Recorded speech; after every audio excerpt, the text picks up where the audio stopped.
తీన్మార్ మల్లన్నపై BRS working president KTR చేసిన వ్యాఖ్యలను కాంగ్రెస్ పార్టీ నేత మల్లు రవి ఖండించారు. నల్గొండ వరంగల్ ఖమ్మం గ్రాడ్యుయేట్స్ ఎమ్మెల్సీ ఉప ఎన్నికల్లో తీన్మార్ మల్లన్న కాంగ్రెస్ పార్టీ తరఫున పోటీలో ఉన్నారు. ప్రచారంలో భాగంగా కేటీఆర్ విమర్శలు గుప్పిస్తూ ఆయనపై కేసులు ఉన్నాయని ఆరోపించారు. ఈ వ్యాఖ్యలకు మల్లు రవి శనివారం కౌంటర్ ఇచ్చారు. ఎమ్మెల్సీ అభ్యర్థిగా మల్లన్న అర్హుడని ఈసీ తెలిపిందన్నారు. కేటీఆర్ చేసిన వ్యాఖ్యలపై ఈసీకి ఫిర్యాదు చేస్తామన్నారు. తీన్మార్ మల్లన్నపై చేసిన వ్యాఖ్యలను కేటీఆర్ వెంటనే ఉపసంహరించుకోవాలని డిమాండ్ చేశారు. ఈ వ్యాఖ్యలపై ఈసీ కూడా చర్యలు తీసుకోవాలని కోరారు. తెలంగాణ రాష్ట్ర దశాబ్ది ఆవిర్భావ ఉత్సవాలకు సోనియా గాంధీ వస్తున్నారని మల్లు రవి తెలిపారు. తెలంగాణ ఇచ్చిన నాయకురాలిగా ఆమెను ఘనంగా సన్మానిస్తామన్నారు. తెలంగాణ ఉద్యమం సమయంలో పనిచేసిన అన్ని పార్టీలను ఈ ఉత్సవాలకు ఆహ్వానిస్తున్నట్లు తెలిపారు.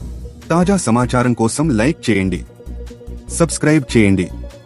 మీ సబ్స్క్రిప్షన్ మాకు ఎంతో విలువైంది.